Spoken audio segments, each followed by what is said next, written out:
Good morning and welcome to the wisdom once again. देखिए दोस्तों, आज जैसा कि विजडम आप लोगों के लिए साथ हमेशा नए प्रयोग करता है, तो इसी सीरीज में हम आप लोगों के लिए लेके आए हैं क्वेश्चन ऑफ द डे की एक नई सीरीज। तो देखिए आज का क्वेश्चन ऑफ द डे क्या बन रहा है बच्चों, आप लोगों के लिए बहुत ही अच्छा क्वेश्चन लेके आए हम आपके लिए। और क्या क्वेश्चन है सर? सीधा सा क्वेश्चन है कि नॉर्मल सलाइन इज एन, कि सामान्य लवण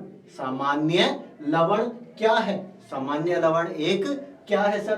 तो आप बताइएगा सर, क्या वो आइसोटोनिक सॉल्यूशन है, क्या वो आपका हाइपोटोनिक सॉल्यूशन है, या फिर हाइपरटोनिक सॉल्यूशन है, या फिर सर निम्न में से आपका कोई सा भी नहीं है? आपने जितने भी ऑप्शन दिए हैं वो सारे के सारे ही आपके क्या हैं? गलत है। तो देखिए बच्चों, ऐसा तो हो नहीं सकता कि हम सारी ऑप्शन गलत दे दें, इनमें से कोई ना एक ऑप्शन तो आपका सही होगा ही होगा। तो पहले अपन इसको समझते हैं, फिर इसका हम आपको आंसर बताएंगे किस तरह से सर। देखिए सबसे पहली चीज आती है आप लोगों के लिए सर, आइसोटोनिक सॉल्यूशन क्या होता है, हाइपोटोनिक सॉल्यूशन क्या होता है, और हाइपरटोनिक सॉल्यूशन आपके लिए क्या होता है। किस तरह से सर? देखिए यहाँ पे हमने क्या लिखा है आप लोगों के लिए, आइसोटोनिक सॉल्यूशन ऐसा सॉल्यूशन है या ऐसा द्रव्य है, सॉल्यूशन का मतलब आप लोगों के लिए द्रव है, जिसकी ऑस्मोलैरिटी रक्त के समान होती है या ब्लड के समान होती है। अंडर मार्क कर लेना इस चीज को बच्चों।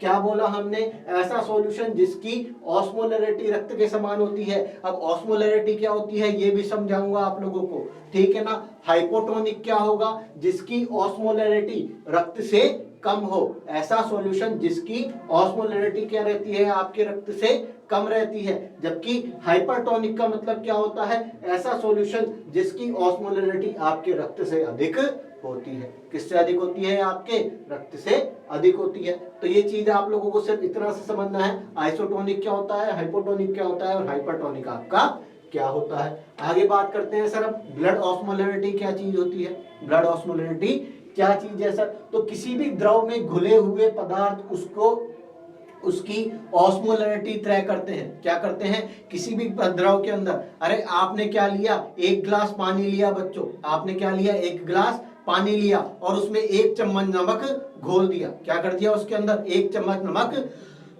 घोल दिया। तो जो आपका नमक है, जो आपका नमक होता है वो क्या कर रहा है? उसकी ऑस्मोलैरिटी को जाके आपके बदल रहा है, पानी की ऑस्मोलैरिटी को जाके बदल रहा है। इसी तरह से रक्त में भी आपके क्या होते हैं? पानी भी होता है और आपके इलेक्ट्रोलाइट भी घुले हुए होते हैं। क्या घुले होते हैं? इलेक्ट्रोलाइट। आपका सोडियम हो गया, आपका पोटेशियम हो गया, आपका कैल्शियम हो गया, आपका मैग्नीशियम होगा, आपके लिए क्लोरीन हो गया। तो ये सारे क्या है? आपके रक्त के आपके इलेक्ट्रोलाइट। कौन कौन से? आपके सोडियम, ठीक है ना, आपका पोटेशियम, आपका कैल्शियम, ठीक है ना, आपके लिए क्लोरीन, ठीक है ना, ETC। ये सारे क्या है? आपके इलेक्ट्रोलाइट। तो यही क्या निर्धारित करते हैं कि ब्लड की ऑस्मोलैरिटी आपके कितनी होगी। सबसे ज्यादा पूछा जाने वाला क्वेश्चन है आप लोगों के लिए कि रक्त की सामान्य ऑस्मोलैरिटी कितनी होती है सर? तो 275 से 295 मिली ऑस्मोल पर लीटर, यानी कि 1 लीटर यदि आप ब्लड लोगे तो उसमें 275 से 295 मिली ऑस्मोल तक आप लोगों को इलेक्ट्रोलाइट आप लोगों को देखने को मिलेंगे, ठीक है ना। तो इसी आधार के ऊपर ने अपन ने क्या किया? सॉल्यूशन को 3 हिस्सों में आपके बांट दिया, ठीक है। इसके अलावा फिर अपन बात करें एग्जाम्पल की, तो आइसोटोनिक सॉल्यूशन के क्या क्या एग्जाम्पल होते हैं सर? नॉर्मल सलाइन हो गया, रिंगर लैक्टेट हो गया, ठीक है ना। इसके अलावा डेक्सट्रोज 5% सॉल्यूशन, ये सारे आपके आइसोटोनिक हो गए। हाइपरटोनिक कौन कौन से होते हैं आप लोगों के लिए? डेक्सट्रोज, नॉर्मल, सोलाइन 5%, यानी कि यहाँ पे सिर्फ डेक्सट्रोज नहीं है, नॉर्मल सलाइन के अंदर आपने कितना क्या घोला?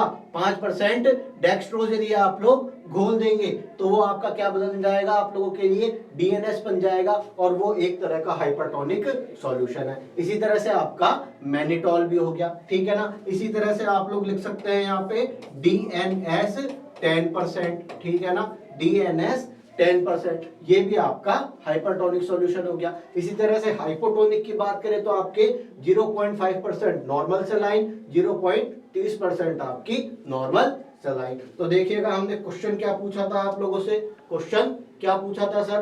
क्वेश्चन हमने पूछा था बच्चों कि नॉर्मल सलाइन क्या है। तो अभी हमने एग्जांपल में पढ़ा क्या होती है आपके लिए? Isotonic solution. क्या है बच्चों आप लोगों के लिए? Isotonic solution. ठीक है ना, तो सही जवाब इसका क्या जाएगा आपका ए। क्या जाएगा बच्चों आप लोगों के लिए, ए इज द राइट आंसर। तो ये सारी चीजें जब हमने समझाई है, आशा करते हैं आपको समझ में आ गई होगी। ठीक है ना, और ये देख लीजिएगा, ये आपकी टोनिसिटी समझाई है हमने कि आपके आइसोटोनिक के अंदर यदि आपका ब्लड क्या है, आइसोटोनिक है, तो आपकी जो कोशिकाएं हैं वो बिल्कुल नॉर्मल रहेगी। यदि हाइपरटोनिक में चले जाएगा तो कोशिकाएं बिल्कुल सिकुड़ जाएगी। ठीक है ना, और हाइपरटोनिक में जाएगा तो कोशिकाएं क्या हो जाएगी आपकी, फूल जाएगी। तो ये चीज भी आप लोगों को ध्यान में रखनी है।